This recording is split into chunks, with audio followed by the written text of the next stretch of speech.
Hi, this is Jojo back with another episode of my podcast. Oh, okay. Anyway, so yeah, if you've watched episode one, let me know. I've seen a few views, I've seen a like. If that was you, just let me know, put it in the comments somewhere. And if you're new here, hi, my name is Jojo, and this is the second episode of my podcast. If you want to tune into episode one, because what I talk about in episode one is actually really cool, and it's something that you can adopt into like your everyday life, and it's just fantastic. Yeah, so anyway, if you haven't listened to episode one yet, please go and check that out. Leave me any likes or comments, any kind of interaction, and that will be fantastic. So anyway, moving on to episode two. So this episode doesn't really have much of a topic to it, but I just wanted to kind of address how important it is to know yourself.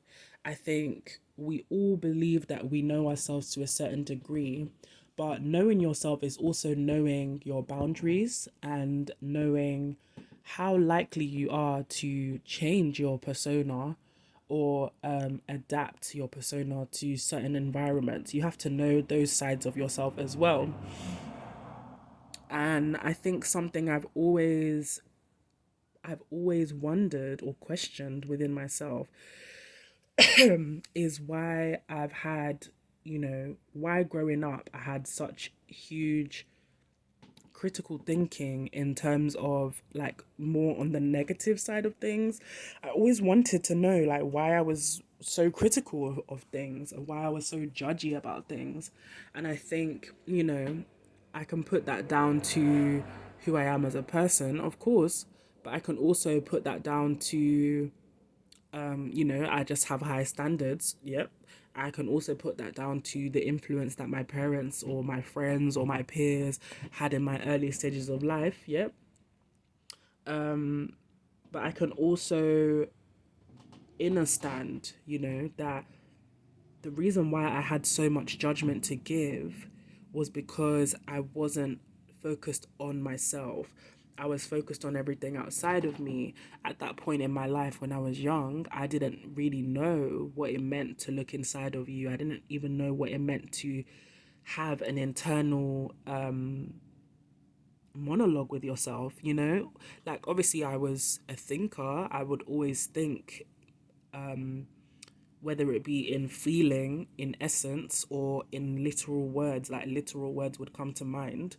So that's not necessarily what I mean when I say internal monologue, but I just mean having that ability to sit with yourself, reflect upon things, and genuinely build a good sturdy nurturing home inside of yourself. I didn't know what that meant.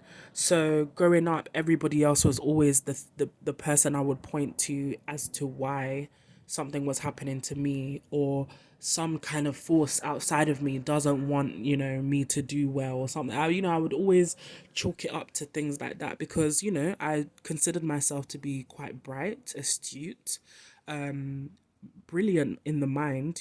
I wasn't somebody who ever failed in school.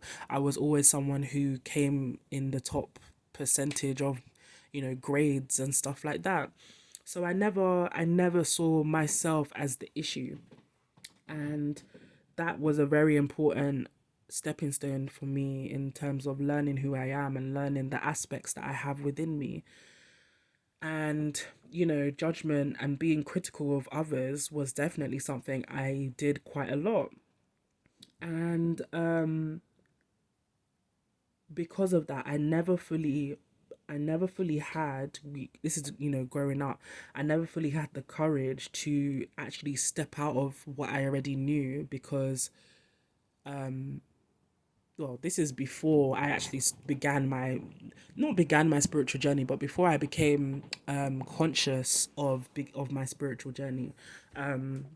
I never had the courage to step out of things that I wasn't good at, because I built my personality around being this intelligent person who's really good at doing stuff, is very smart, can get the work done, is can win the competition, or whatever the situation was. I was always dominating.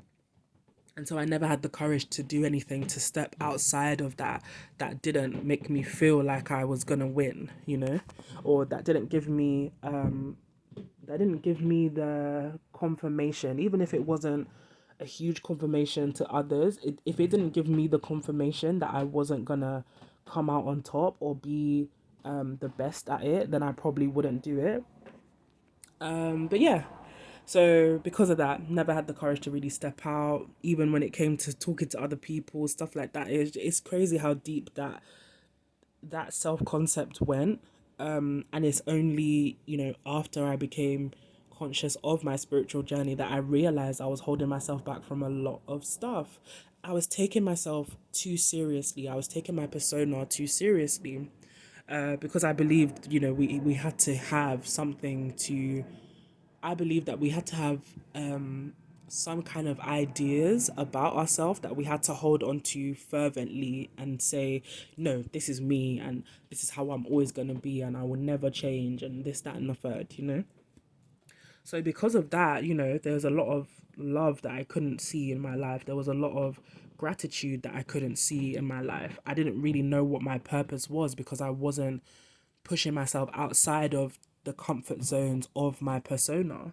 I didn't see my abundance clearly because I wasn't wearing the right glasses, if that makes sense. I just wasn't seeing the world the way that I see it now. And this is like, all these conversations that I'm having now is my reflection from my teenage years, from me growing up. And it was also around the time that I left the Roman Catholic Church as well.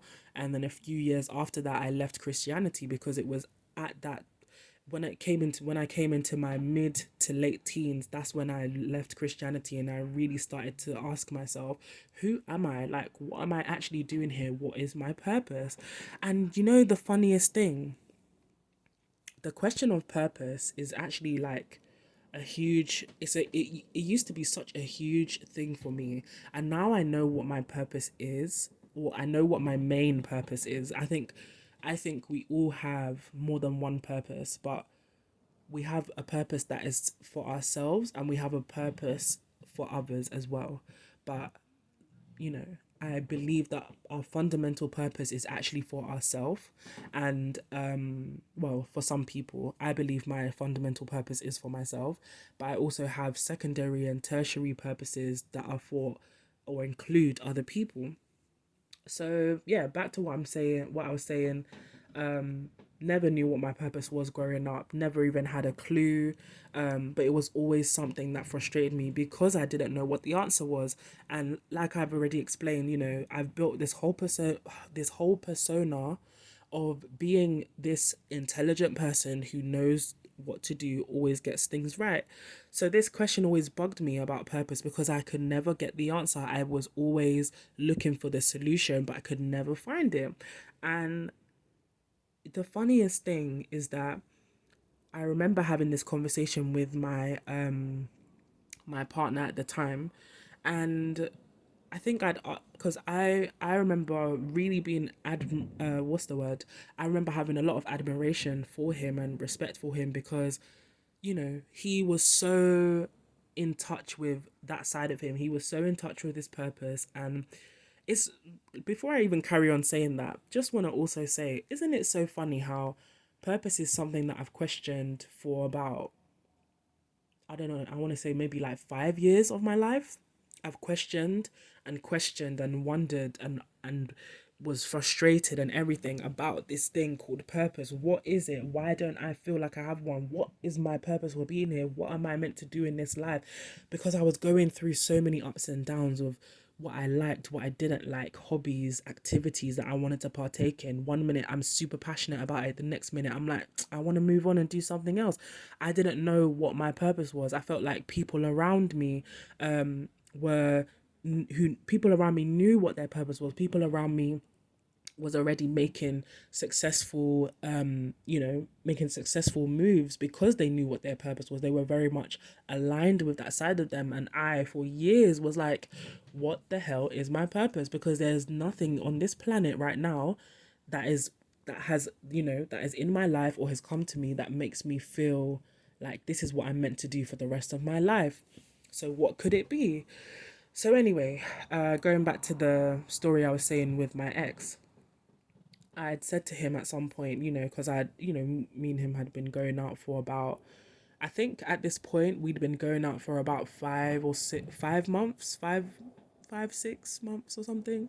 And I eventually just, asked him because it was such a big deal for me. I actually, funnily enough, hadn't even mentioned it before because I kind of didn't know what to say. And I felt a bit embarrassed. I felt a bit of shame about this question, because for years I'd, again, like I said, I'd asked myself for years and I didn't know what the answer was within myself. So I remember saying to him, I really admire you because ever since I've met you, you've always kind of known what your purpose is. Like, you might not know how exactly you're going to go about it, or you might not know the ins and outs of how it's going to go, but you know what your purpose is and you know exactly what you want to do. And you have business plans that you've constructed, completed. It's been successful for you. You've sold it on to other people. You've done all of these things that where your purpose was still aligned in the mix. And I just want to know, like, how did you know what your purpose was? Because, babe, it's something I've been struggling with for years. Like, I don't know what my purpose is. And there was a question that he asked me that almost made me feel like, is that it? Because and when I say is that it, I mean in terms of like, is that all it takes to know what your purpose is? Like, that's the only thing that you have to ask yourself. I couldn't believe it. Like, I think he'd asked me something like, what is it that you feel you could do? No, sorry, no, I'm even phrasing it wrong. I think he said something like, what is it that you could do for the rest of your life, right? And if you couldn't do this thing for the rest of your life, it would make you feel like really sad. So I was like, oh, I think if I couldn't be myself, that would make me feel really sad. It would literally make me want to, end things, kind of thing, as in unalive, kind of. And he was just like, well, there you go then. That's your purpose. Your purpose is to be yourself. Your purpose is literally to be yourself. And I remember I looked at him and I was like in my mind, I was like, there's got to be more to this. Like, there's got to be this, there's got to be more. And you know what I realized? The simplicity of it really got to me because I've grown up watching all these films, these Disney films, these science fiction movies, where there's that narrative of this person who's just this regular ordinary person. Maybe they're in an ordinary family, they don't really think much of anything, they're just living their life, harvesting the corn, or God knows what they're doing, right? And then out of nowhere, this extraterrestrial something in the 5D comes out and tells them, yeah, you're the chosen one and I want you to help me save the world. So I've always kind of had this trope in my head, this narrative of how this shit is gonna go. Like, it's gonna be something big, it's gonna be something huge, significant, life altering, and all it was you just have to be yourself. And honestly, in that moment I realized how much I had dramatized and romanticized the meaning of having a purpose. We all obviously have our own perspective on what our purpose is, but I genuinely believe that my primary purpose is to be happy. And the only reason I will ever be happy is if I'm being myself. Because that's what brings me the most happiness, knowing that I don't want to people please or change who I am to suit someone else, or minimize myself or dim my light, or not say certain things around certain people because I don't want them to think about, like, all that stuff. Just, I want that to all go in the bin because all I want to do is be myself. So that moment of realization was, it was quite, I don't know what the word is. Like, it wasn't, it didn't fulfill my dramatized version. And so it was very underwhelming.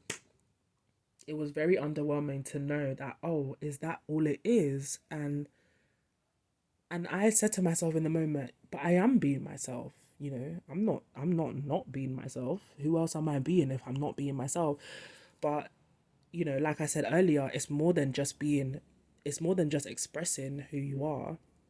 It's about expressing who you are without filter, without trying to dim yourself down, without trying to people please, without trying to diminish your worth in front of another. And that is actually partially why we broke up. Can I just add? I stopped being with this person because I realized being with him, I was actually dimming my light, and I was not acknowledging my worth when I was with this person. And it's funny because he's the person who told me, oh, this is what your purpose is. So I learned a lot from that relationship, especially about myself and my purpose, or my primary purpose. Learning about that was one of those things that I learned. So I don't have any hate for the guy. We just aren't compatible. Um, you know, and that just is what it is. So yeah, my purpose is to be happy, and that means I also have to honor what I feel. It means that I have to always, trust the trust the pathway in which I'm traveling, the pathway that I and the universe are doing together. I have to be myself in terms of expressing my spiritual nature and what discoveries I pick up along the way of my lifetime research of life. I'm not the type of person who likes to read books. I'm not the type of person who likes to gain a knowledge from other people via um a lot of platforms, to be honest. But it really just does depend on who you are. But you have to be somebody who hits me in the center, like, of my spirit. Like, I have to really resonate with what you're saying before I choose to even follow your content, or even believe a word of what you're saying. um but that all ties in with my purpose of me being myself. For years I've had people tell me, oh, you should go and finish your degree at university, because what are you going to do if you don't finish your degree? You should read more books about other people's knowledge, because they know things better than you do. So why don't you lean on that stuff? When I started getting into learning how to trade and stuff like that, I had all these people telling me, oh, you need to look up this and you need to learn about this, because if you don't do this, you're not going to succeed in this particular field.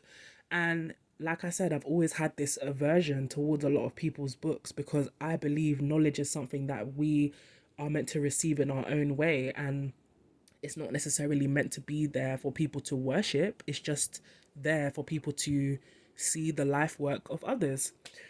So, reading books has always been a weird thing for me, as I said. And I, before, used to, feel a bit of a shame about the fact that I didn't read, and not that I didn't read. I can read. Like I said, I'm very intelligent. I've always been someone who did well academically, so I know how to read. It's just, I know that a lot of the stuff that people write in books isn't something for me to pertain to, or to take in and internalize in my life. If anyone else wants to do that, that's absolutely fine. For some people, that is how they find themselves, and that's perfectly fine. But for me, I don't resonate with that. I just don't, never have. And when people would tell me this stuff about, why don't you do this, and how come you haven't finished that, and if you don't do this, then you're not going to do well, and blah blah blah, I used to take in that stuff because I didn't know myself before.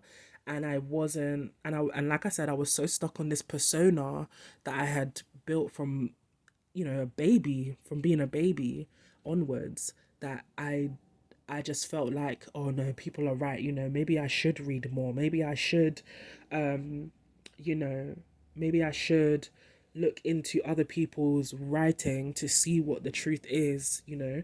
And for years, I just, you know, I tried to push myself to do these things, but my spirit never wanted to do these things. And now I know why. It's because it wasn't my purpose to read those books. It wasn't in my pathway or my lane. It wasn't even my business, you know, like I'm not meant to be in those spaces, you know. For instance, with the trading stuff, let me just add, like a few years back, not a few years back, but how can I say this? Like, okay, do you know what? Let's leave that example out the window. But what I will say is, right, there's people who have tried to teach me stuff through reading. Like they've told me, oh, you have to learn this through this and you have to do this way and do that.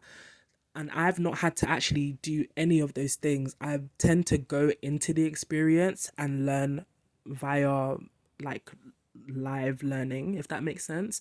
Um, and I tend to do really well in the first few tries or something like that. So I'm very much that kind of person. Action and experiencing, not experiencing everything, but you know, experiencing some things is what actually helps me to gain my knowledge and gain my wisdom on earth, you know. So, ooh, pardon me.